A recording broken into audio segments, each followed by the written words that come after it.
ಪ್ರೀತಿಯ ವಿದ್ಯಾರ್ಥಿನಿಯರೇ, ಎಲ್ಲರಿಗೂ ಪ್ರೀತಿಯ ನಮಸ್ಕಾರಗಳು. ಪ್ರೀತಿಯ ವಿದ್ಯಾರ್ಥಿನಿಯರೇ, ಈ ವಿಡಿಯೋವನ್ನು ಸಂಪೂರ್ಣವಾಗಿ ಏಕಾಗ್ರತೆಯಿಂದ ಆಲಿಸಿ ಪಾಠವನ್ನು ಅರ್ಥೈಸಿಕೊಂಡು ಈ ತರಗತಿಯ ಸದುಪಯೋಗವನ್ನು ಪಡಿಸಿಕೊಳ್ಳಲು ಈ ಮೂಲಕ ಕೇಳಿಕೊಳ್ಳುತ್ತಾ ಮತ್ತೊಮ್ಮೆ ಎಲ್ಲರಿಗೂ ನನ್ನ ತರಗತಿಗೆ ಪ್ರೀತಿಯ ಸ್ವಾಗತ. ಎಲ್ಲ ಪ್ರೀತಿಯ ವಿದ್ಯಾರ್ಥಿಗಳೇ, ಇವತ್ತು ನಾವು ಅರಿವು 6 ಪಠ್ಯ ಪುಸ್ತಕದಲ್ಲಿ 4ನೇ ಲೇಖನ ಪರಿಸರ ಸಂರಕ್ಷಣೆ ಮತ್ತು ರಾಜಕೀಯ ಬದ್ಧತೆ. ಅಂದರೆ ಪರಿಸರ ಸಂರಕ್ಷಣೆ ಮಾಡುವಲ್ಲಿ ರಾಜಕೀಯ ಬದ್ಧತೆ ಅಂದರೆ ಕಮಿಟ್ಮೆಂಟ್ ಅಂತ ಹೇಗೆ ಕೆಲಸ ಮಾಡುತ್ತೆ. ಇಲ್ಲಿ ಎಲ್ಲದಕ್ಕಿಂತ ಮುಖ್ಯವಾಗಿ ಒಂದು ದೇಶದಲ್ಲಿ ಆಡಳಿತ ಆಗಿರಲಿ, ಪರಿಸರ ಆಗಿರಲಿ, ಇನ್ಯಾವುದೇ ವಿಷಯಗಳಿಗೆ ಸಂಬಂಧಪಟ್ಟ ಹಾಗೆ ಅತ್ಯಂತ ಪ್ರಮುಖ ಪಾತ್ರ ವಹಿಸುವಂಥದ್ದು ಸರ್ಕಾರ. ಸರ್ಕಾರದ ರೂಲ್ಸ್ ಪ್ರಕಾರವೇ ಅಲ್ಲ ಆಡಳಿತ ನೀಡೋದು, ಹೌದಲ್ಲ? ಸೊ ಸರ್ಕಾರ ಮಾಡೋರು ಯಾರು? ರಾಜಕೀಯ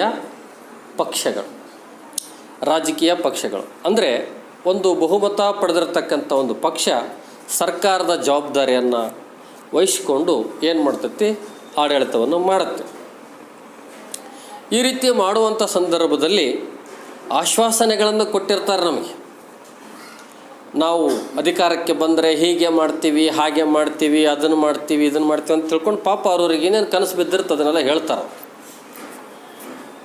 ಅದು ಎಷ್ಟರ ಮಟ್ಟಿಗೆ ಈಡೇರಿಸ್ತಾರೆ ಅಂತಂದು ಅವ್ರ ಅಧಿಕಾರ ಬಿಟ್ಟ ಮೇಲೆ ನಮಗೆ ಗೊತ್ತಾಗುತ್ತೆ ಎಷ್ಟು ಬಾಕಿ ಉಳಿಸ್ಯಾರ, ಎಷ್ಟಿಲ್ಲ ಅಂತೇಳಿ. ಸೊ ಹಾಗಾಗಿ ರಾಜಕೀಯ ಬದ್ಧತೆ ಎಷ್ಟರ ಮಟ್ಟಿಗೆ ಪರಿಸರ ಸಂರಕ್ಷಣೆಯನ್ನು ಮಾಡಲಿಕ್ಕೆ ಸಹಾಯಕ ಆಗುತ್ತೆ ಅನ್ನುವಂಥದ್ರ ಬಗ್ಗೆ ಈ ಒಂದು ಲೇಖನದಲ್ಲಿ ನಾಗೇಶ್ ಹೆಗಡೆ ಅವರು ಬರೆದಿರ್ತಕ್ಕಂಥ ಈ ಲೇಖನದಲ್ಲಿ ನಾವು ತಿಳ್ಕೊಳ್ತೀವಿ. ಮೊದಲಿಗೆ ನಾಗೇಶ್ ಹೆಗಡೆ ಅವರ ಬಗ್ಗೆ ಸಂಕ್ಷಿಪ್ತವಾದ ಪರಿಚಯವನ್ನು ಮಾಡಿಕೊಳ್ಳೋಣ. ಇವರೊಬ್ಬರು ಪರಿಸರ ತಜ್ಞರು. ಜಗತ್ತಿನ ಯಾವುದೇ ಮೂಲೆಯಲ್ಲಿ ಯಾವುದೇ ಹೊಸ ಸಂಶೋಧನೆ, ವೈಜ್ಞಾನಿಕ ಸಂಶೋಧನೆಗಳಾಗಿರಲಿ, ಪರಿಸರಾತ್ಮಕ ವಿಷಯಗಳಾಗಿರಲಿ, ಏನಾದರೂ ನಮಗೆ ತಿಳಿಸ್ಬೇಕಂತಂದರೆ ನಾಗೇಶ್ ಹೆಗಡೆ ಅವರು ಮುಂಚೂಣಿಯಲ್ಲಿರ್ತಾರೆ. ಪ್ರಜಾವಾಣಿ ಪೇಪರ್ ಓದ್ತೀರಿ ನೀವೆಲ್ಲ? ಪ್ರಜಾವಾಣಿ ದಿನಪತ್ರಿಕೆ ಅಭ್ಯಾಸ ಮಾಡುತ್ತೀರೋ, ಓದುತ್ತೀರೋ? ಓದ್ತಿರಿಲ್ಲ? ಮತ್ತು ಯಾವುದು ಓದ್ತೀರಿ ನೀವೆಲ್ಲ? ಯಾವುದು ಅಂದರೆ ಯಾವುದು ಓದಾಗಲ್ಲ ಅದನ್ನು ಹೇಳ್ಬಿಡ್ತೀರಿ ನೀವು, ಹೌದಲ್ಲ? ನಾವು ಹಂಗೆ ತಿಳ್ಕೊ. ಸರಿ, ಈಗ ಹೇಳ್ತೀನಿ, ಪ್ರಜಾವಾಣಿ ಪೇಪರ್ ಓದ್ರಿ. ಅದ್ರಾಗ ನಾಗೇಶ್ ಹೆಗಡೆ ಅವ್ರದ್ದು ಒಂದು ಲೇಖನ ಬರುತ್ತೆ, ಗುರುವಾರಕ್ಕೊಮ್ಮೆ ಬರ್ತಿತ್ತು ಮೊದಲಿಗೆ. ವೈಜ್ಞಾನಿಕ ವಿಷಯಗಳ ಸಂಬಂಧಪಟ್ಟಂಗೆ, ವಿಜ್ಞಾನ, ತಂತ್ರಜ್ಞಾನ, ವೈದ್ಯಕೀಯ, ಏನೇ ರಿಸರ್ಚ್ಗೆ ಸಂಬಂಧಪಟ್ಟ ವಿಷಯಗಳಿದ್ದರೆ ಅದು ಓದ್ಬೇಕು ನೀವು. ಭಾರಿ ಮಜಾ ಇರುತ್ತೆ. ಒಳ್ಳೊಳ್ಳೆ ವಿಚಾರಗಳನ್ನು ನಿಮ್ಮ ತಲೆಗೆ ಹೇಳುತ್ತಾರೆ. ಆಮೇಲೆ ಪರಿಸರದ ಬಗ್ಗೆ ಭಾಳಷ್ಟು ಕಾಳಜಿ ವಿಚಾರಗಳನ್ನು ತಮ್ಮ ಲೇಖನಗಳಲ್ಲಿ ನಾಗೇಶ್ ಹೆಗಡೆ ಅವರು ಪ್ರಸ್ತುತಪಡಿಸ್ತಾ ಬಂದಿದ್ದಾರೆ. ಇವರು ಕ್ರಿಸ್ತಶಕ 1948 ಫೆಬ್ರವರಿ 14ರಲ್ಲಿ ಜನಿಸ್ತಾರೆ. ಅದು ಉತ್ತರ ಕನ್ನಡ ಜಿಲ್ಲೆಯ ಬಕ್ಕೆ ಮನೆಯಲ್ಲಿ ಜನಿಸಿ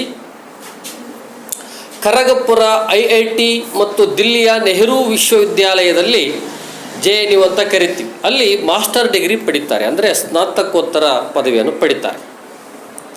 ಹಾಗೆ ಸ್ವಲ್ಪ ದಿನಗಳ ಕಾಲ ನೈನಿತಾಲ್ ವಿಶ್ವವಿದ್ಯಾಲಯದಲ್ಲಿ ಪರಿಸರ ವಿಜ್ಞಾನವನ್ನು ಬೋಧಿಸಿ ನಂತರ ಪತ್ರಿಕೋದ್ಯಮಕ್ಕೆ ಬರ್ತಾರೆ. ಅಂದರೆ ಏನು ಸುದ್ದಿ ಪ್ರಕಟ ಮಾಡ್ತಕ್ಕಂಥ ಪತ್ರಿಕೆಗಳಿರ್ತಾವಲ್ಲ, ಈ ಪತ್ರಿಕೆಗಳಿಗೆ ಅವರು ಸೇವೆ ಸಲ್ಲಿಸೋದಕ್ಕೆ ಬರ್ತಾರೆ.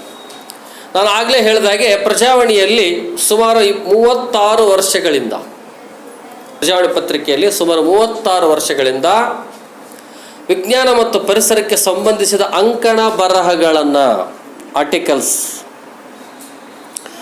ಬರಿತಾ ಬಂದಿದ್ದಾರೆ. ಇನ್ನೂ ಬರೀತಾನೆ ಇದ್ದಾರೆ. ನಾ ಹೇಳ್ತೀನಿ ನಿಮಗೆ, ಪ್ರಜಾವಾಣಿ ಪೇಪರ್ ಓದ್ರಿ. ಪ್ರಜಾವಾಣಿ ಪೇಪರ್ನಲ್ಲಿ ವಿಶೇಷವಾಗಿ ನಾಗೇಶ್ ಹೆಗಡೆ ಅವರು ಬರೆದು ಓದಿದಾಗ ಅದು ಹೊಸ ವಿಚಾರನೇ ಇರುತ್ತೆ. ಅದರಲ್ಲಿ ಜಗತ್ತಿನ ಯಾವುದೇ ಮೂಲೆಯಲ್ಲಿ ಪರಿಸರ ಮತ್ತು ವಿಜ್ಞಾನಕ್ಕೆ ಸಂಬಂಧಪಟ್ಟಿದ್ದಾಗಿದ್ದರೆ ನಮಗೆ ಅವತ್ತಾರೆ ತಿಳಿಸಿಬಿಡ್ತಾರೆ. ಅಂಥ ಒಂದು ಕುತೂಹಲಕಾರಿ ಲೇಖನಗಳನ್ನು ಬರೆಯುವಂಥ ವಿಷಯದಲ್ಲಿ ನಾಗೇಶ್ ಹೆಗಡೆ ಅವರು ಭಾಳಷ್ಟು ಮುಂದೆ. ಹಾಗೆ ನಾಗೇಶ್ ಹೆಗಡೆಯವರು America, Brazil, Malaysia, Britain, Switzerland, Hong Kong ಮುಂತಾದ ದೇಶಗಳ ಪರಿಸರ ಸಮ್ಮೇಳನಗಳಲ್ಲಿ ಕೂಡ ಭಾಗವಹಿಸಿದ್ದಾರೆ.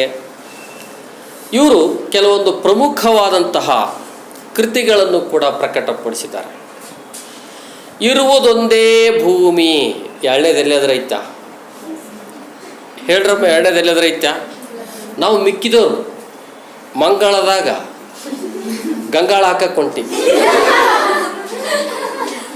ಅಂದರೆ ಇಲ್ಲೆಲ್ಲ ಹಾಳು ಮಾಡಿ ಸಾಕಾಗಿ ಮಂಗಳಂತಾಗ ಸ್ವಲ್ಪ ಹಾಳು ಮಾಡ್ಬೇಕಂತ ಅನ್ಕೊಂಡು, ಮಂಗಳಂತಾಗ ಹೋದ್ಮೇಲೆ ಬುಧ, ಶುಕ್ರ, ಶನಿ ಅವೆಲ್ಲ ಕಾಟಿಗೆ ಸಿಂದೂರಿದ್ದಂಗೆ. ಹಂಗೆ ಅದನ್ನು ಕೂಡ ಹೇಳ್ತಲ್ಲ, ಭೂಮಿ ಮೇಲೆ ಮನುಷ್ಯನನ್ನು ಸೃಷ್ಟಿ ಮಾಡಿದ್ದೇ ದೊಡ್ಡ ತಪ್ಪು ದೇವ್ರದ್ದು, ದ ಗ್ರೇಟ್ ಮಿಸ್ಟೇಕ್. ತಿಳಿತಲ್ಲ. ಈ ಪರಿಸರದ ಬಗ್ಗೆ ಒಂದು ಇಂಟ್ರೆಸ್ಟಿಂಗ್ ಸ್ಟೋರಿ ಐತಿ, ನಾನು ಆಮೇಲೆ ಹೇಳ್ತೇನೆ. ನೀವು ತಿಳಿತಿಲ್ಲ ಏನು, ಆಮೇಲೆ ಹೇಳ್ತೀನಿ. ಅದು ಯಾಕೆ ಮನುಷ್ಯನನ್ನೇ ಲಾಸ್ಟಿಗೆ ಹುಟ್ಟಿಸ್ತಾನೆ. ಮೊದಲಿಗೆ ಎಲ್ಲ ಪ್ರಾಣಿ ಪಕ್ಷಿಗಳನ್ನು ಹುಟ್ಟಿಸ್ಬಿಟ್ಟು ಆಮೇಲೆ ಮನುಷ್ಯನನ್ನು ಬಿಡ್ತಾನಂತ ಭೂಮಿ ಮೇಲೆ. ಅದಕ್ಕೊಂದು ಕಾರಣ ಇದೆ, I tell you later. So ಇಲ್ಲಿ ಇರುವುದೊಂದೇ ಭೂಮಿ, ನಮ್ಮೊಳಗಿನ ಬ್ರಹ್ಮಾಂಡ, ಪ್ರತಿದಿನ ಪರಿಸರ ದಿನ. ನಾವು ಜೂನ್ 5 ಆಚರಣೆ ಮಾಡ್ತೀವಿ, ಅವ್ರು ಹಂಗೆ ಹೇಳ್ತಾರೆ. ಅದಲ್ಲ, every day is environmental day. ಪ್ರತಿದಿನ ಪರಿಸರ ದಿನ ಮಾಡಿರಿ.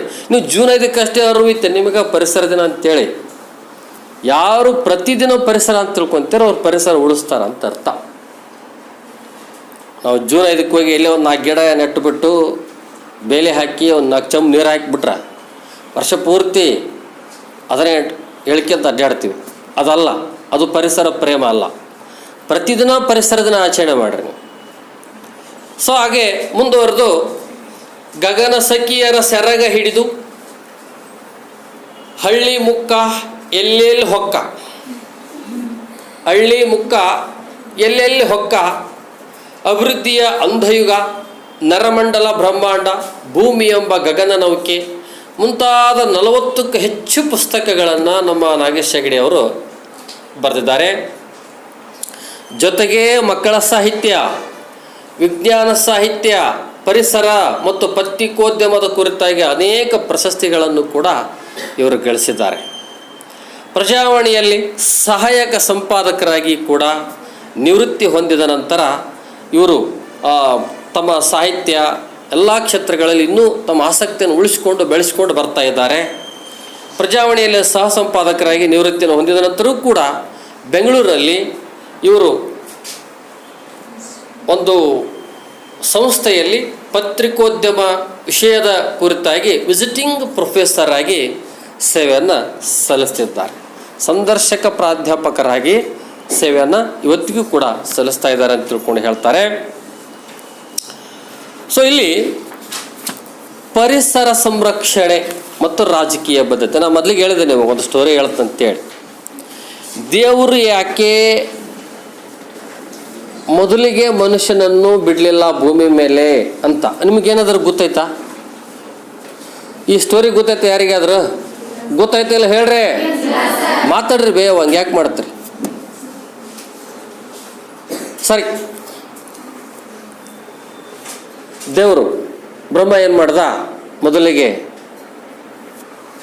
ಈ ಅಮೀಬಾ ಏಕಕೋಶ ಜೀವಿ ಅಂತೀವಲ್ಲ, ಅಮೀಬಾದಿಂದ ಹಿಡ್ಕೊಂಡು ತಿಮಿಂಗಿಲವರೆಗೆಲ್ಲ ಮಾಡ್ದ. ಅಂದರೆ ಎಲ್ಲ ಬಂದು ಹೋದ್ರಾಗ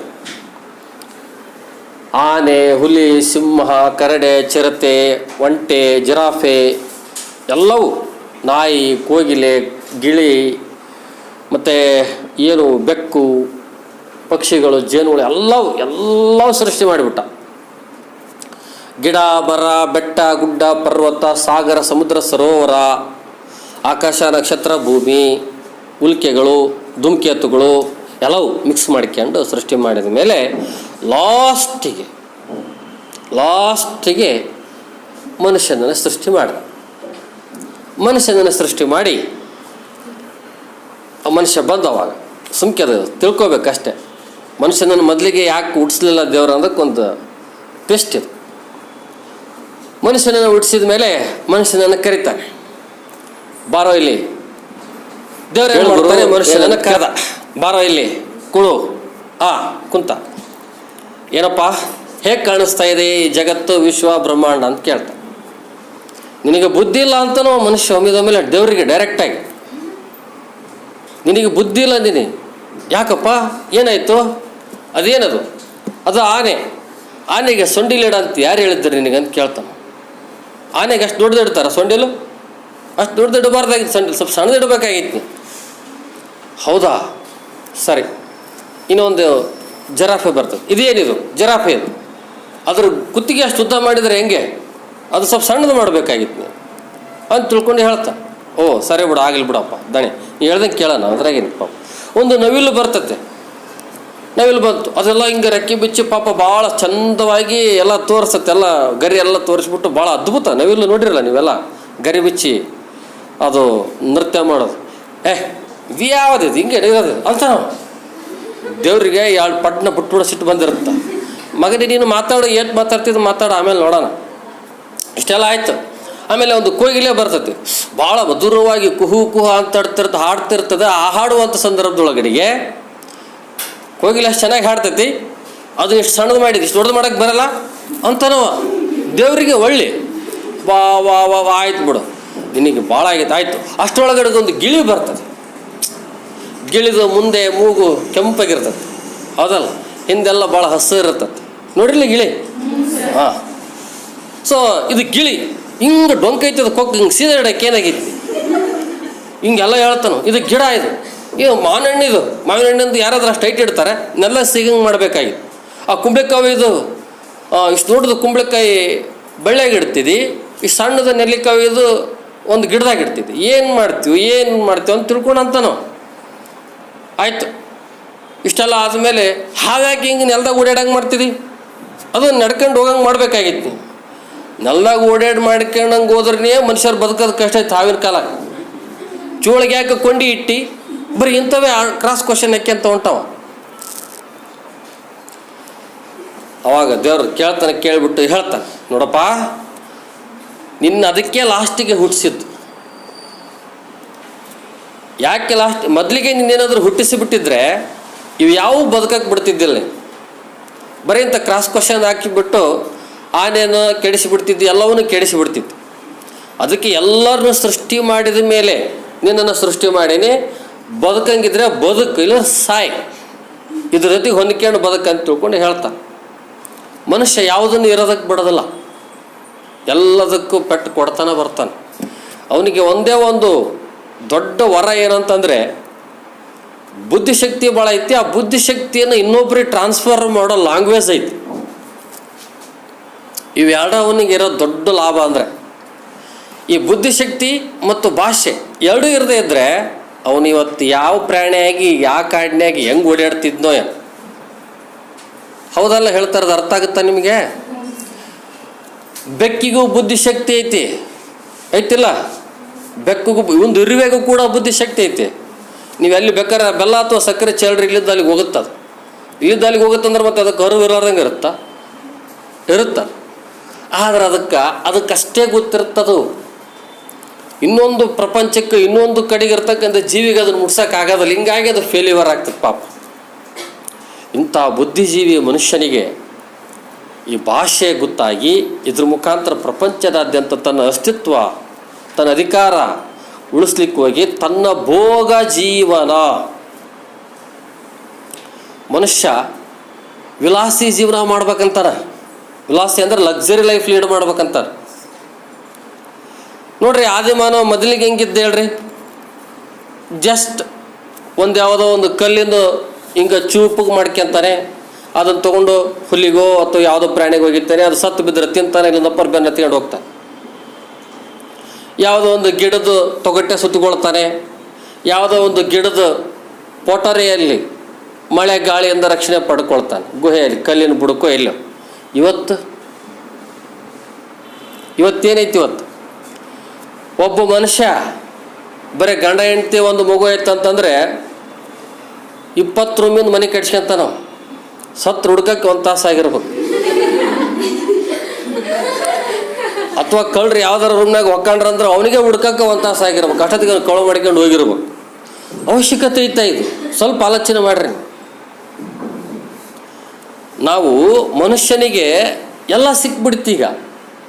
ಒಂದು ನಾವು ತಿಳ್ಕೊಳ್ಬೇಕು, ಸತ್ಯ ಏನು?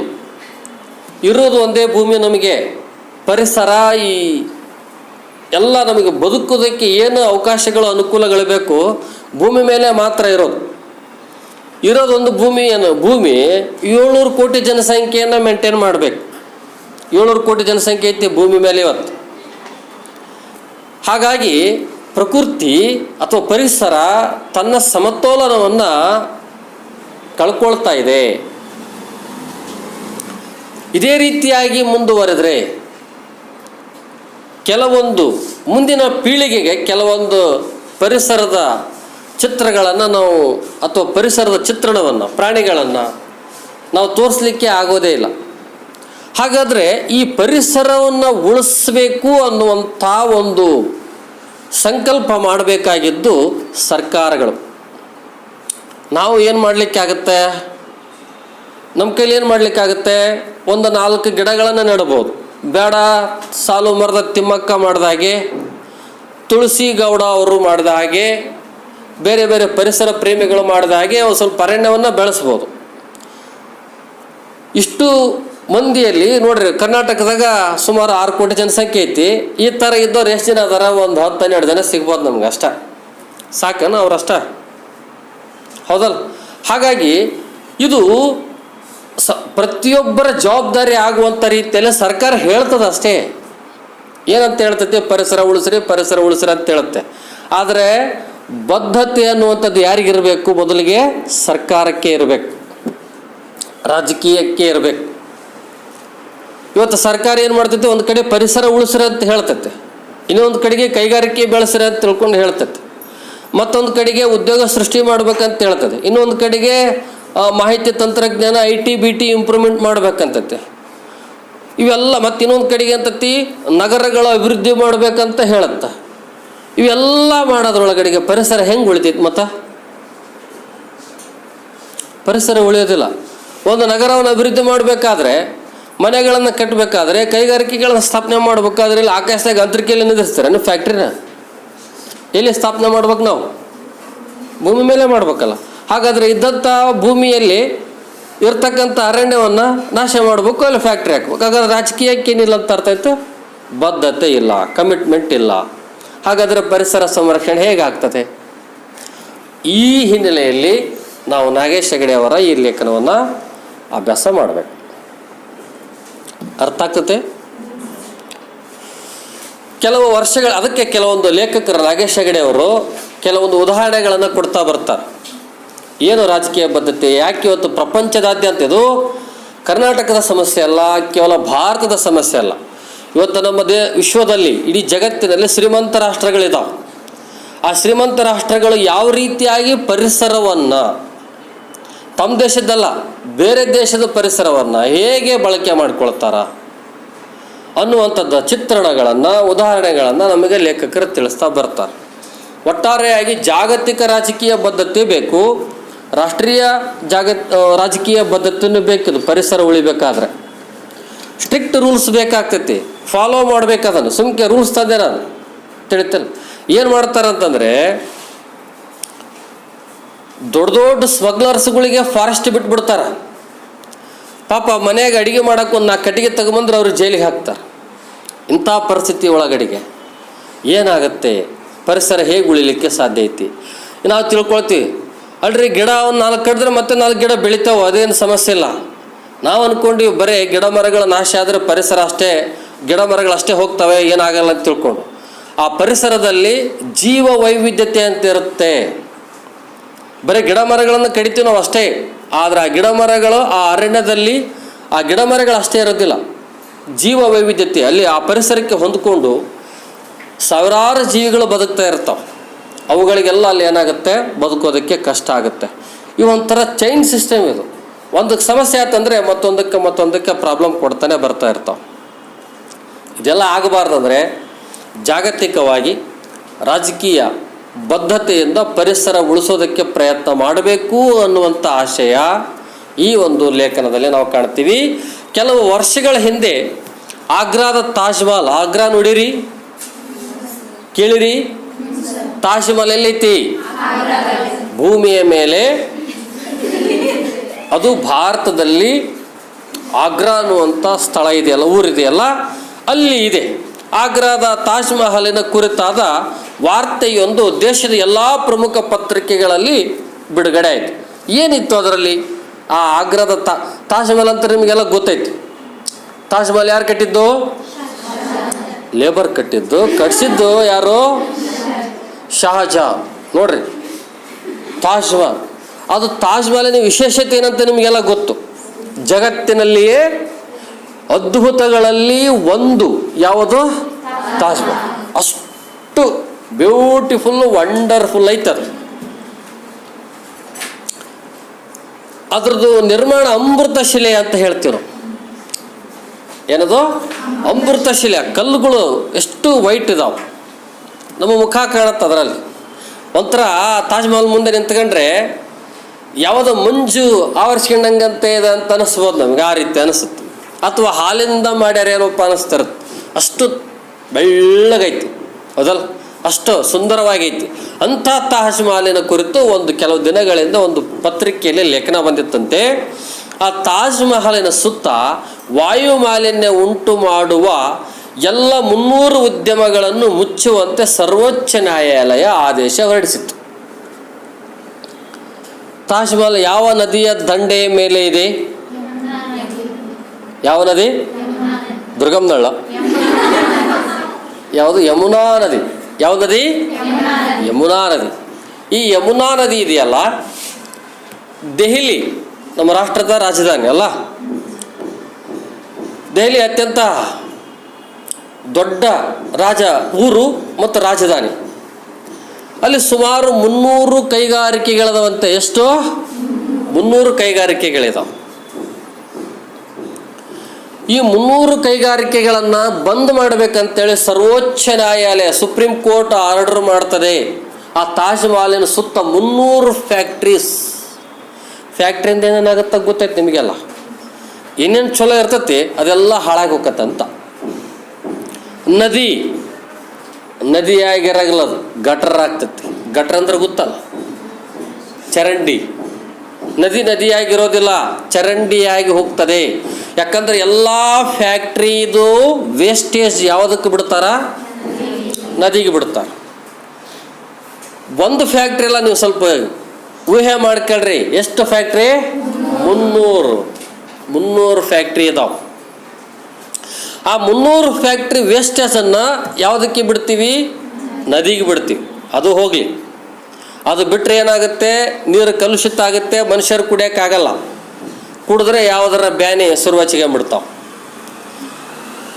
ಆ ಕಾರ್ಖಾನೆಗಳು ಚಾಲುವಾದಾಗ ಕೊಳವೆಗಳ ಮೂಲಕ ಕಾರ್ಬನ್ ಮೊನಾಕ್ಸೈಡ್ ಅಂತ ಬರುತ್ತೆ. ಹೊಗೆ ಹೆಂಗೆ ಬರುತ್ತಂದ್ರೆ, ಮುಂಗಾರು ಮಳೆಯಲ್ಲಿ ಮೋಡಗಳು ಹೆಂಗೆ ಹೋಗ್ತಿರ್ತಾವಲ್ಲ, ಹಂಗೆ ಫ್ಯಾಕ್ಟ್ರಿ ಚಲುವಾತಂದ್ರೆ ಬಗು ಅಂತೇಳಿ ಹಿಂಗೆ ಹೋಗ್ತಿರ್ತಾವೆ ಕರ್ರಗೆ. ಒಂದು ಸಂದರ್ಭದಲ್ಲಿ ಎಲ್ಲ ಫ್ಯಾಕ್ಟ್ರಿಗಳು ಶುರು ಆಗ್ಬಿಟ್ರೆ ಸೂರ್ಯ ಕಾಣಂಗಿಲ್ಲ, ಅಷ್ಟು ಹೊಗೆ ಬರ್ತಿರುತ್ತೆ. ಇದು ಏನು ಮಾಡುತ್ತೆ? ನಮ್ಮ ವಾತಾವರಣವನ್ನು ಹಾಳು ಮಾಡುತ್ತೆ. ಈ ವಾತಾವರಣದಲ್ಲಿ ಬದುಕುವಂತಹ ಜನರ ಆರೋಗ್ಯ ಸ್ಥಿತಿ ಚಿಂತಾಜನಕ ಆಗುತ್ತೆ. ನಾವು ಉಸಿರಾಡೋದು ಶ್ವಾಸಕೋಶದ ಮುಖಾಂತರವಾಗಿ. ಶ್ವಾಸಕೋಶಕ್ಕೆ ಶುದ್ಧವಾದ ಗಾಳಿ ಇದ್ದರೆ ಅದು ಸರಿಯಾಗಿ ಕೆಲಸ ಮಾಡುತ್ತೆ, ಫಿಲ್ಟರ್ ಮಾಡ್ತೈತೆ. ನೀವು ಕೆಟ್ಟ ಗಾಳಿ ತಗೊಂಡಪ್ಪ ಅಂದರೆ, ಈಗ ನಾವು ಸೇವಿಸುವಂಥ ಒಂದು ಆಮ್ಲಜನಕದಲ್ಲಿ ಒಂದು 5% ಕಲುಷಿತ ಇದ್ದರೆ ಅದು ಫಿಲ್ಟರ್ ಮಾಡಿ ಚೆನ್ನಾಗಿ ನಮ್ಮ ಜೀವನ, ನಮ್ಮ ಆರೋಗ್ಯ ಇರ್ತದೆ. ಅದು 95% ಕಲುಷಿತ ಇದ್ದರೆ ಅದಕ್ಕೆ ಕೆಪಾಸಿಟಿ ಬೇಕಲ್ಲ. ಶ್ವಾಸಕೋಶ ಕೂಡ ಅದಕ್ಕೊಂದು ಲಿಮಿಟ್ ಇರುತ್ತೆ ಎಲ್ಲದಕ್ಕೂ. ಅದನ್ನು ಮೀರಿ ಅದು ಕೆಲಸ ಮಾಡೋಕ್ಕಾಗಲ್ಲ. ಅವಾಗ ಏನಾಗುತ್ತೆ? ಆಟೋಮೆಟಿಕ್ಲಿ ಶ್ವಾಸಕೋಶ ಉಸಿರಾಟದ ತೊಂದರೆಯನ್ನು ಅನುಭವಿಸ್ತದೆ. ಆವಾಗ ಆಯುಷ್ಯ ಕಡಿಮೆ ಆಗುತ್ತೆ, ಹಲವಾರು ರೋಗಗಳು ನಮಗೆ ಉಂಟಾಗ್ತವೆ, ನಾವು ರೋಗಿಗಳಾಗಿ ಜೀವನ ಮಾಡಬೇಕಾಗತ್ತೆ. ಇದೆಲ್ಲ ತಿಳ್ಕೊಂಡ್ಬಿಟ್ಟು ಸುಪ್ರೀಂ ಕೋರ್ಟಿಗೆ ಅರ್ಜಿ ಹಾಕಿದಾಗ ಸುಪ್ರೀಂ ಕೋರ್ಟ್ ಹೇಳ್ತದೆ ದೆಹಲಿ ಸುತ್ತಮುತ್ತ ಇರತಕ್ಕಂಥ 300 ಫ್ಯಾಕ್ಟ್ರಿ ಬಂದ್ ಮಾಡಬೇಕು. ಸರಿ, ಕೋರ್ಟ್ ಹೇಳುತ್ತೆ ಅಂದಮೇಲೆ ಬಂದ್ ಮಾಡ್ತಾರೆ. ಇದು ಒಂದು ಕಡೆಗೆ ಪ್ರಾಬ್ಲಮ್ ಐತಿ. 300 ಫ್ಯಾಕ್ಟ್ರಿ ಬಂದ್ ಮಾಡಿಸೋದಕ್ಕೆ ಮುಖ್ಯ ಕಾರಣ ಏನಾಗಿತ್ತಂತಂದರೆ, ಅಲ್ಲಿರ್ತಕ್ಕಂಥ ಈ ಕಾರ್ಖಾನೆಗಳು ನಿರಂತರವಾಗಿ ಈ ಹೊಗೆ ಕಕ್ಕುತ್ತಿರುವ ಉದ್ಯಮಗಳಿಗೆ ಇಂಥ ಕಟ್ಟು ಶಿಕ್ಷೆ ತೀರಾ ಅಗತ್ಯವಿತ್ತೆಂದು, ಜೊತೆಗೆ ಈ ಔದ್ಯಮಿಕ ಮಾಲಿನ್ಯದಿಂದಾಗಿ ದೇಶದ ವಾಸ್ತುಶಿಲ್ಪದ ಮುಕುಟಮಣಿ ಎಂದು ತಾಜ್ ಮಹಲ್ಗಷ್ಟೇ ಅಲ್ಲ, ಇವತ್ತು ಭಾರತ ದೇಶಕ್ಕೆ ಮಸಿ ಬೆಳೆದಾಗಿತ್ತೆಂತಂದು ಕೂಡ ಈ ತೀರ್ಪಿನಿಂದಾಗಿ ಈ ಆಕಳಂಕವನ್ನು ತೊಡೆದು ಹಾಕಬಲ್ಲ ನೈತಿಕ ಶಕ್ತಿ ಭಾರತೀಯರಿಗೆ ಮರಳಿ ಲಭಿಸಿದಂತಾಯಿತೆಂದು ಶ್ಲಾಘಿಸಿದರು. ಇದು ತಾಜ್ ಮಹಲಿಂದ ಒಂದೇ ಪ್ರಾಬ್ಲಮ್ ಅಲ್ಲ. ಎಲ್ಲೆಲ್ಲಿ ಕೈಗಾರಿಕೆಗಳು ಹೆಚ್ಚಿನ ಪ್ರಮಾಣದಲ್ಲದವ ಆ ಸುತ್ತಮುತ್ತ ಇರತಕ್ಕಂಥ ಎಲ್ಲ ಸ್ಮಾರಕಗಳು ರಾಷ್ಟ್ರೀಯ ಸ್ಮಾರಕಗಳು. ಯಾಕಂದರೆ ಇವು ನಮ್ಮ ಸಂಪತ್ತು, ಸಂಸ್ಕೃತಿಯ ಪ್ರತೀಕ, ವಾಸ್ತುಶಿಲ್ಪದ ಸಂಪತ್ತು. ಇದು ನೋಡಲಿಕ್ಕೆ ಬೇರೆ ಬೇರೆ ದೇಶದಿಂದ ಜನರು ಬರ್ತಾರೆ. ಇದು ಒಂದು ಹೆಮ್ಮೆ ನಮಗೆ. ಇದು ತಾಜ್ ಮಹಲ್ಗೆ ಅಷ್ಟೇ ಅಲ್ಲ, ಎಲ್ಲ ಸ್ಮಾರಕಗಳಿಗೂ ಆ ಹೊಗೆ ಏನಾಗ್ತಾ ಇದೆ. ತಾಜ್ ಮಹಲು ಆ ಫ್ಯಾಕ್ಟ್ರಿಯಿಂದ ಬಿಟ್ಟಿರ್ತಕ್ಕಂಥ ಹೊಗೆಯಿಂದ ಏನಾಗಿತ್ತಂತಂದ್ರೆ ಮಸಿ ಬಳದಂಗೆ ಆಗಿತ್ತು ತಾಜ್ ಮಹಲ್. ನಾವು ಎಲ್ಲಿ ಅದು ಶುದ್ಧವಾದ ಸೌಂದರ್ಯ ನೋಡಕ್ಕಂತ ಹೋಗ್ತಿದ್ವಿ, ಅದು ಹಿಂಗೆ ವರ್ಷಿದ್ನಪ್ಪ ಅಂದರೆ ಈ ಕಂದಿಲ್ ಹಚ್ಚಿದಾಗ ಕಾಡಿಗೆ ಬರ್ತದೆ ನೋಡ್ರಿ, ಹಂಗೆ ಕೈಗೆ ಬರ್ತಿತ್ತಂತ.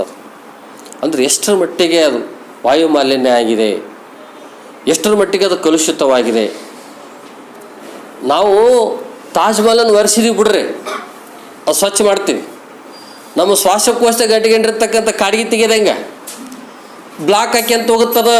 ಶ್ವಾಸಕೋಶ ಏಟಿರ್ತಿ ದೊಡ್ಡದಿರ್ತಾನೆ, ಬಿಡಪ್ಪ ಹೊರಗೆ ಬರ್ತತೆ, ಹೊರಗೆ ಹಿಂಗೆ ತೆಗೆದು ಬಿಡೋದು, ತೆಗೆದುಬಿಟ್ಟು ನೀರಾಗಿ ಜೋರು ಬಿಟ್ಟು ಸ್ವಚ್ಛ ಮಾಡಕ್ಕೆ ಬರ್ತತ? ಇಲ್ಲ.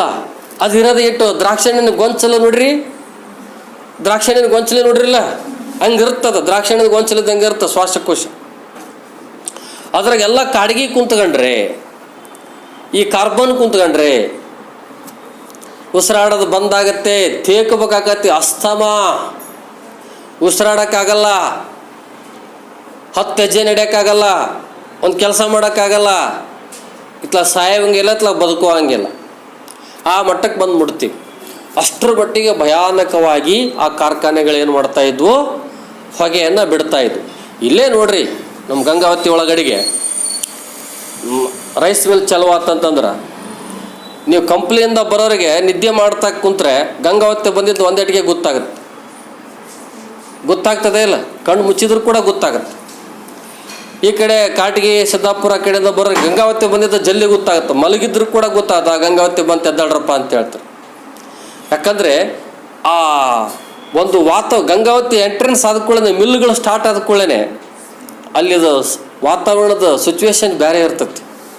ಆ ಗಾಳಿಯ ವಾತಾವರಣ ಬೇರೆಯಾಗಿ ಹೋಗಿಬಿಡುತ್ತೆ. ಒಂದು ಸಣ್ಣದು ಬರೀ ಗಂಗಾವತಿಯ ಸಣ್ಣ ಸಣ್ಣ ಊರಲ್ಲೇ ಒಂದು 5-6 ಮಿಲ್ಗಳಿದ್ರೆ ಎಷ್ಟು ಹೊಗೆ ಬರ್ತೈತಿ. ಮಿಲ್ ಚಲವಾದಾಗ ನೋಡ್ಬೇಕು ನೀವು, ಅವಾಗೆ ದಟ್ಟವಾಗಿ ಬರ್ತಿರುತ್ತ.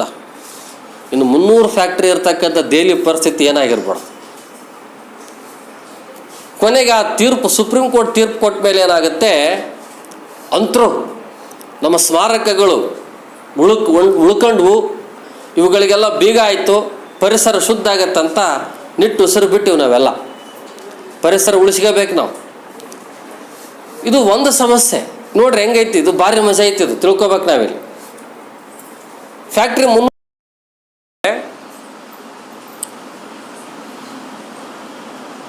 ಮಾಲಿನ್ಯದಿಂದ ನಾಶ ಆಗ್ತಾ ಇರುವಂತಹ ಸ್ಮಾರಕಗಳನ್ನು ಉಳಿಸೋದು, ಅದು ನಮ್ಮ ಕಾನೂನಿನ, ನಮ್ಮ ಕೈಲಿ ಆಗಲಾರ್ದನ್ನು ಕಾನೂನು ಮಾಡ್ತೈತಿ, ಅದಕ್ಕೆ ನಾವು ಖುಷಿ ಪಡ್ತೀವಿ. ಇಲ್ಲಿ ಕೆಲವೊಂದು ಸಮಸ್ಯೆಗಳು ಬರ್ತಾವೆ. ಈ ಒಂದು ಸುಪ್ರೀಂ ಕೋರ್ಟ್ ಅದನ್ನು ಏನು ಮಾಡಬೇಕು ಅದನ್ನು ಮಾಡ್ತು, ತನ್ನ ಜವಾಬ್ದಾರಿ, ತನ್ನ ಕರ್ತವ್ಯ ಏನಂತ ಅದನ್ನು ಮಾಡಿತು. ಅದರಿಂದ ಏನೇನು ಸಮಸ್ಯೆಗಳಾಗ್ತವೆ ಅನ್ನುವಂಥದ್ದನ್ನು ಲೇಖಕರು ಈ ರೀತಿಯಾಗಿ ಹೇಳ್ತಾರೆ ನೋಡ್ರಿ. ಇಲ್ಲಿ ಕಳೆದ 3 ದಶಕಗಳಿಂದ ಅಂದರೆ ಸುಮಾರು 30 ವರ್ಷಗಳಿಂದ ಈ ದೇಶದಲ್ಲಿ ಪದೇ ಪದೇ ಎದುರಾಗ್ತಾ ಇರುವಂಥ ದ್ವಂದ್ವಗಳು ಅಂದರೆ ಏನು ಮಾಡಬೇಕು ಏನು ಮಾಡಬಾರ್ದು ಅನ್ನೋದೇ ಗೊಂದಲ. ನಾವು ಒಳ್ಳೆಯದನ್ನು ಮಾಡಬೇಕಂತ ಅನ್ಕೊಂಡು ಮಾಡಿದಾಗ ಅದರಿಂದ ಮತ್ತಿನ್ನೊಂದು ಯಾವುದೋ ಸಮಸ್ಯೆ ಸೃಷ್ಟಿಯಾಗಿರ್ತದೆ. ಇಲ್ಲಿ 2 ಪ್ರಶ್ನೆಗಳು ಬರ್ತಾವೆ. ನಾ ಆಗಲೇ ಹೇಳಿದೆ, ನೀವು ಫ್ಯಾಕ್ಟ್ರಿ ಬಂದ್ ಮಾಡಿದ್ರೆ ಏನಾಗುತ್ತೆ, ಚಾಲು ಮಾಡಿದರೆ ಏನಾಗುತ್ತೆ. ಅದಕ್ಕೆ ಇಲ್ಲಿ ಲೇಖಕರು ಹೇಳ್ತಾರೆ, ಪರಿಸರ ಮುಖ್ಯವೋ ಹೊಟ್ಟೆಪಾಡು ಮುಖ್ಯವೋ? ಹೌದಲ್ಲ? ಈಗ ಪ್ರಶ್ನೆ ನೋಡ್ರಿ, ಇದನ್ನು ಯಾವುದು ಬೇಡ ಅಂತೀರಿ ನೀವು? ಇದ್ರಾಗ ಪರಿಸರ ಮುಖ್ಯ ಅಂದರೆ ಹೊಟ್ಟೆಪಾಡು ಬಿಡಬೇಕು, ಹೊಟ್ಟೆಪಾಡು ಮುಖ್ಯ ಅಂದರೆ ಪರಿಸರ ಬಿಡಬೇಕು. ಇವೆರಡು ಬಿಡೋಕ್ಕಾಗಲ್ಲ ನಮಗೆ ಪರಿಸರನೇ ಇರಬೇಕು, ನಮ್ಗೆ ಹೊಟ್ಟೆಪಾಡೂ ನಡಿಬೇಕು. ಆದ್ರೆ ಇಲ್ಲಿ ಆಗೋದಲ್ಲ, ಹಂಗೆ ಟೆಕ್ನಿಕಲ್ ಪ್ರಾಬ್ಲಮ್ ಐತೆ ನಮಗೆ. ಪರಿಸರ ಮುಖ್ಯ ಅಂತ ತಿಳ್ಕೊಂಡು ಫ್ಯಾಕ್ಟ್ರಿ ಬಂದ್ ಮಾಡಿದ್ರಿ, ಸುಮಾರು 10,000 ಜನ ಉಪಜೀವನ ಕಳ್ಕೊಂಡ್ರು. ಹಾಗಾದ್ರೆ ಹೊಟ್ಟೆ ಪಾಡ್ಬೇಕಂದ್ರೆ ಫ್ಯಾಕ್ಟ್ರಿ ಚಾಲು ಮಾಡಬೇಕು. ಫ್ಯಾಕ್ಟ್ರಿ ನೋಡ್ರಿ, ಈಗ ಯಾವ್ದು ಬೇಕು ಆಪ್ಷನ್ನು? ಪರಿಸರ ಬೇಕಾ, ಕೆಲಸ ಬಿಡ್ರಿ, ಕೆಲಸ ಬೇಕಾ, ಪರಿಸರ ಬಿಡ್ರಿ. ಸಮಸ್ಯೆ ಆಗುತ್ತಾ ಇಲ್ಲ ಇಲ್ಲಿ? ಹಾಗಾದರೆ ಪರಿಸರವನ್ನು ಉಳಿಸಿಕೊಂಡು ಕೆಲಸವನ್ನು ಉಳಿಸಿಕೊಂಡು ಹೋಗುವಂಥ ಪರ್ಯಾಯ ಮಾರ್ಗಗಳು ಏನಿದಾವೆ ಅದ್ರ ಕಡೆ ನಾವು ಗಮನ ಹರಿಸ್ಬೇಕು. ಇದು ಆಗೋದಿಲ್ಲ, ಇದು ಅಷ್ಟು ಸುಲಭದ ಮಾತಲ್ಲ, ಅಷ್ಟು ಇದಕ್ಕಿನ್ನೂ ಸಮಯ ಭಾಳ ಹಿಡಿತದೆ. ಇಲ್ಲಿ ಒಂದು ಕಡೆಗೆ ಬಡತನ ನಿರ್ಮೂಲನೆ ಮಾಡಬೇಕು ಅಥವಾ ನೈಸರ್ಗಿಕ ಸಂಪತ್ತಿನ ರಕ್ಷಣೆ ಮಾಡಬೇಕು ಅನ್ನೋದು ಪ್ರಶ್ನೆ. ನಮ್ಮ ದೇಶ ಬಡವರಿಂದ ಕೂಡಿದೆ. ಬಡತನ ಹೋಗಲಾಡಿಸ್ಬೇಕಂದ್ರೆ ಏನು ಮಾಡಬೇಕು? ಸೌಲಭ್ಯಗಳನ್ನು ಕಲ್ಪಿಸಿಕೊಡ್ಬೇಕು. ಮನೆ ಇರ್ಲಾರ್ದವರಿಗೆ ಮನೆ, ಮಠ ಇರ್ಲಾರ್ದವರಿಗೆ ಮಠ ಇರ್ಲಾರ್ದವ್ರಿಗೆ ಮಠ ಕೊಡೋದು ಬೇಕಾಯ್ತು. ಮಠ ಇರ್ಲಾರ್ದ್ರೆ ಅಲ್ಲೇ ಮಠ ಮಾಡ್ಕೊಂಡಿರ್ತಾರೆ. ಬೇಕಂದ್ರೆ ನಾವು ಹೋಗಿ ಮಠದಾಗ ಇರ್ಬೋದು ಅಷ್ಟು. ಮನೆ ಇರ್ಲಾರ್ದವ್ರಿಗೆ ಮನೆ ಕೊಡಬೇಕು, ಕುಡಿಯೋ ನೀರು ಕೊಡಬೇಕು, ಕರೆಂಟ್ ಕೊಡಬೇಕು. ಇವೆಲ್ಲ ಇದಾವಲ್ಲ, ಇವೆಲ್ಲ ಕೊಟ್ಟರೆ ಏನಾಗುತ್ತೆ? ಬಡತನ ಹೋಗುತ್ತೆ. ಸರ್, ಹಾಗಾದ್ರೆ ಈ ಬಡತನ ಮನೆ ಇರಲಾರ್ದ್ರಿಗೆ ಮನೆ ಕೊಡ್ಬೇಕು. ಈಗ ಉದಾಹರಣೆಗೆ ಒಂದು ಎಕ್ಸಾಂಪಲ್, ಈ ಸಿಟಿ ಇಷ್ಟಿದೆ, ಗಂಗಾವತಿ ಇಷ್ಟೈತಿ. ಈಗ ಗಂಗಾವತಿಯಲ್ಲಿ ಒಂದು 5,000 ಜನಕ್ಕೆ ಮನೆ ಇಲ್ಲ. ಮಾನ್ಯ ಮುಖ್ಯಮಂತ್ರಿಗಳಾದಂತಹ ಶ್ರೀ ಬಸವರಾಜ ಬೊಮ್ಮಾಯಿ ಸರ್ ಅವರು ಬಡವರಿಗೆ ಮನೆಗಳನ್ನು ಕಟ್ಟಿಸಿಕೊಳ್ಳೋದಕ್ಕೆ ಪ್ರಯತ್ನ ಮಾಡಿದರೆ, ಈ ಮನೆ ಇರಲಾರ್ದರಿಗೆ ಹೊಸ ಮನೆ ಕಟ್ಟಿಕೊಡ್ರಿ ಅಂತ ಉದಾಹರಣೆಗೆ ಹೇಳ್ತಾ ಇದ್ದೀನಿ ನಾನು. 1000 ಜನಕ್ಕೆ, ಬರೀ 1000 ಕುಟುಂಬಗಳಿಗೆ ಹೊಸ ಮನೆ ಕಟ್ಟಿಕೊಡ್ರಿ ಅಂತಂದರೆ ನೀವು ಜಸ್ಟ್ 20-30 ಫ್ಲ್ಯಾಟ್ ಕೊಟ್ಟರು ಕೂಡ, ಹೌದಾ, ಎಷ್ಟು ಜಾಗ ಬೇಕಾಗತ್ತೆ, ಎಷ್ಟು ಎಕರೆ ಬೇಕಾಗತ್ತೆ. ಆಗ ಈಗೆಲ್ಲ ಗಂಗಾವತಿ ಎಲ್ಲ ಫುಲ್ಲಾಗಿ ಹೋಗೈತಿ. ಈಗೇನು ಮಾಡ್ಬೇಕು? ಈಗ ನಾವು ಒಳ್ಳೆ ಗಂಗಾವತಿ ಗುಡ್ಡ ಕಡಿಬೇಕು ನೋಡಿ. ಮನೆ ಬೇಕಂದ್ರೆ ಗಂಗಾವತಿ ಗುಡ್ಡ ಕಡಿಬೇಕು. ಇಲ್ಲಪ್ಪ ಅಂದ್ರೆ ಯಾರು ಹೊಲಗೆಲ್ಲ ಬೆಳೆದಿದ್ರೆ ಅದನ್ನು ಎಗರಿಸ್ಬೇಕು. ಹೌದಾ? ಹಿಂಗೆ ನೋಡ್ರಿ, ಜಂತಗಲ್ ತನಕ ಹೋಗಿಬಿಟ್ರೆ ಜಂತಗಲ್ ಹೊಳಿ ದಾಟಿ ಹೋಗಿಬಿಡುತ್ತೆ. ಈಗ ಹೊಳೆ ಹತ್ರ ಬಂದ್ಬಿಡುತ್ತೆ. ಈಗ ಮತ್ತು ಇದೇ ರೀತಿ ಆದ್ನಪ್ಪ ಅಂತಂದರೆ, ಹಾಗಾದ್ರೆ ನೋಡ್ರಿ, ಸೌಲಭ್ಯ ಬೇಕು. ಬಡತನ ಹೋಗ್ಬೇಕಾದ್ರೆ ಫೆಸಿಲಿಟೀಸ್ ಕೊಡ್ಬೇಕು. ಬಡತನ ಹೋಗ್ಬೇಕಂದ್ರೆ ಫೆಸಿಲಿಟೀಸ್ ಕೊಟ್ಟರೆ ನಮಗೆ ಈ ಪರಿಸರ ಹೋಗುತ್ತೆ. ಹೆಂಗೆ ಮಾಡಬೇಕು? ಈಗ ಇದನ್ನು ಪರಿಹಾರ ಮಾಡೋಕ್ಕೆ ಸಾಧ್ಯ ಐತಾ? ಇಲ್ಲ. ಇದು ಹೀಗೆ ಪ್ರಶ್ನೆಯಾಗಿ ಉಳ್ಕೊಳ್ತದೆ. ನೈಸರ್ಗಿಕ ಸಂಪತ್ತು ಬೇಕಂದ್ರೆ ಬಡವರಿಗೆ ಅನುಕೂಲ ಕೊಡಬಾರ್ದು. ಬಡವರಿಗೆ ಅನುಕೂಲ ಕೊಡ್ಬೇಕಂದ್ರೆ ನೈಸರ್ಗಿಕ ಸಂಪತ್ತು ಹೋಗ್ಲಿ ಬಿಡ ಅಂತೇಳಿ ಬಿಡಬೇಕು. ಆದರೆ ನೈಸರ್ಗಿಕ ಸಂಪತ್ತು ಬಿಟ್ಟರೆ ಮುಂದಿನ ಜನ್ರೇಷನ್ಗೆ ಭಾಳ ಕಷ್ಟ ಆಗುತ್ತೆ, ಭಾಳ ಸಮಸ್ಯೆ ಆಗುತ್ತೆ. ಹಾಗಾಗಿ ಯಾವುದನ್ನು ಮಾಡಬೇಕನ್ನುವಂಥ ದ್ವಂದ್ವಗಳು ನಮ್ಮಲ್ಲಿ ಕಾಡ್ತಾ ಇವೆ. ಈ ದ್ವಂದ್ವ ದಿನದಿಂದ ದಿನಕ್ಕೆ ಹೆಚ್ಚಾಗ್ತಾ ಹೋಗ್ತದೆ. ಇದು ಇವತ್ತು ಮುಗಿತೈತಿ, ಇವತ್ತು ದ್ವಂದ್ವ ಉಂಟಾಗಿದೆ, ನಾಳೆಗೆ ಬಗೆಹರುತ್ತೆ ಅನ್ನೋದಕ್ಕೆ ಇಲ್ಲ, ಇದಕ್ಕೆ ಪರಿಹಾರ ಇಲ್ಲ. ಹೆಚ್ಚುತ್ತಿರುವ ಜನಸಂಖ್ಯೆಗೆ ಆಹಾರ ಪೂರೈಸೋದಕ್ಕೋಸ್ಕರವಾಗಿ ಇಲ್ಲಿ ಈ ಜನಸಂಖ್ಯೆಗೆ ತಕ್ಕಂತೆ ಆಹಾರ ಒದಗಿಸ್ಲಿಕ್ಕಾಗಿ ಕೃಷಿ ಭೂಮಿಯನ್ನು ನಾವು ವಿಸ್ತಾರ ಮಾಡಬೇಕಾಗತ್ತೆ. ಆ ಸಂದರ್ಭದಲ್ಲಿ ಅರಣ್ಯದ ಒಂದು ಬಳಕೆಯನ್ನು ಮಾಡಿಕೊಂಡಾಗ ಅರಣ್ಯ ಪ್ರದೇಶ ಕಡಿಮೆ ಆಗ್ತಾ ಬರ್ತದೆ. ಹಾಗೆಯೇ ವಸತಿ ಇರಲಾರ್ದವ್ರಿಗೆ ಆಶ್ರಯ ಮನೆ ಕಟ್ಕೊಡ್ಲಿಕ್ಕೆ ಕಂದಾಯ ವಶಪಡಿಸಿಕೊಂಡಾಗ ಆ ದನಕರುಗಳಿಗೆ ಬೇಕಾದಂತಹ ಹುಲ್ಲು, ಮೇವು ಇವೆಲ್ಲವೂ ಏನಾಗ್ತವೆ, ಅದರ ಪ್ರಮಾಣ ಕಡಿಮೆ ಆಗ್ತಾ ಬರ್ತದೆ. ಹಾಗೆ ನಿರುದ್ಯೋಗಿಗಳಿಗೆ ಅವಕಾಶ ನೀಡಬೇಕಂತ ತಿಳ್ಕೊಂಡು ಹೇಳಿ ಗ್ರಾನೈಟ್ ಮತ್ತು ಗಣಿಗಾರಿಕೆಗೆ ನಾವು ಅನುಮತಿ ನೀಡಿದಾಗೆ ವನ್ಯಜೀವಿಗಳ ನಾಶ ಆಗ್ತದೆ. ಇವೆಲ್ಲ ಒಂದಕ್ಕೊಂದು ಸಂಬಂಧ ಇರತಕ್ಕಂಥ ವಿಷಯಗಳು. ಯಾಕಂದರೆ ನಾವು ಯಾವುದನ್ನೇ ಪಡ್ಕೊಳ್ಬೇಕಾದ್ರೂ ಈ ಪರಿಸರದಿಂದನೇ ಪಡ್ಕೊಳ್ಬೇಕಾದಂಥ ಅನಿವಾರ್ಯತೆ ಇದೆ ನಮಗೆ. ಈ ಅನಿವಾರ್ಯತೆಯಲ್ಲಿ ಅತಿಭೋಗದಿಂದ ನಾವು ಸಮಸ್ಯೆಯನ್ನು ಎದುರಿಸ್ತಾ ಇದ್ದೀವಿ. ಅದನ್ನು ಸ್ವಲ್ಪ ದೂರದೃಷ್ಟಿಯಿಂದ ನೋಡಿದಾಗ, ಇವಾಗಲೇ ನೀವು ಅದಕ್ಕೊಂದು ಯೋಜನೆಯನ್ನು ತಯಾರಿಸಿದಾಗ ಮುಂದಿನ ಪೀಳಿಗೆಗೆ ಒಂದು ಪರಿಸರವನ್ನು ಉಳಿಸ್ಲಿಕ್ಕೆ ಸಾಧ್ಯ ಇದೆ. ಹಾಗೆ ಪಂಪ್ಸೆಟ್ಗಳಿಗೆ ವಿದ್ಯುತ್ ಕೊಡಬೇಕಂತ ತಿಳ್ಕೊಂಡು ಹೇಳಿ ನಾವು ಬೋರ್ಗಳನ್ನು ಹಾಕ್ತಾ ಹೋಗ್ತೀವಿ. ಆಗ ಅಂತರ್ಜಲ ಮಟ್ಟ ಕುಸಿತಾ ಹೋಗ್ತದೆ. ಈ ಅಂತರ್ಜಲ ಮಟ್ಟ ಕುಸಿಯೋದ್ರಿಂದ ಅದರ ಒಂದು ದುಷ್ಪರಿಣಾಮಗಳು ಬೇರೆ ರೀತಿಯಲ್ಲಿ ನಮಗೆ ಕಾಡತೊಡಗ್ತವೆ. ಆದರೆ ಅದ್ರ ಬಗ್ಗೆ ನಾವು ಯಾರು ಕೂಡ ಆಲೋಚನೆ ಮಾಡೋದಿಲ್ಲ. ಜೊತೆಗೆ ಈಗ ವಿದ್ಯುತ್ ಉತ್ಪಾದನೆ ಮಾಡೋದಕ್ಕಾಗಿ ಅಣೆಕಟ್ಟೆಗಳನ್ನು ನಿರ್ಮಾಣ ಮಾಡ್ತೀವಿ. ಅಣೆಕಟ್ಟೆಗಳನ್ನು ನಿರ್ಮಾಣ ಮಾಡಿದಾಗ ಸಾವಿರಾರು ಎಕರೆ, ಲಕ್ಷಗಟ್ಟಲೆ ಎಕರೆಯಷ್ಟು ಭೂಮಿ ಏನಾಗುತ್ತೆ ಆ ನೀರಿನಲ್ಲಿ ಮುಳುಗಡೆ ಆಗುತ್ತೆ. ಹೀಗೆ ಸಮಸ್ಯೆಗಳು ಎದುರಾಗ್ತಾನೆ ಬರ್ತಾ ಇದ್ದಾವೆ. ಅದಕ್ಕೆ ಪರಿಸರ ಮತ್ತು ರಾಜಕೀಯ ಬದ್ಧತೆ ಎಷ್ಟು ಅವಶ್ಯ ಇದೆ ಅಂತೇಳಿ ನಾವು ಈ ರೀತಿ ತಿಳಿತಾ ಹೋದಾಗ ಎಷ್ಟರ ಮಟ್ಟಿಗೆ ನಾವು ಅಪಾಯದಲ್ಲಿ ಸಿಲುಕ್ತಾ ಇದ್ದೀವಿ ಅಂತ ತಿಳ್ಕೊಳ್ಬೋದು. ಸೊ ಪ್ರೀತಿಯ ವಿದ್ಯಾರ್ಥಿನಿಯರೇ, ಈ ಲೇಖನದಲ್ಲಿ ಆರಂಭದಿಂದ ಪೇಜ್ ನಂಬರ್ 57 ಮತ್ತು 58 ಹೇಳಿದ್ದೇನೆ. ಮುಂದಿನ ತರಗತಿಯಲ್ಲಿ ಮುಂದಿನ ವಿಷಯವನ್ನು ತಿಳಿದುಕೊಳ್ಳೋಣ ಅಂತ ತಿಳ್ಕೊಂಡು ಹೇಳುತ್ತಾ ಎಲ್ಲರಿಗೂ ಶುಭವಾಗಲಿ. ಜೈ ಹಿಂದ್, ಜೈ ಕರ್ನಾಟಕ. ಧನ್ಯವಾದಗಳು.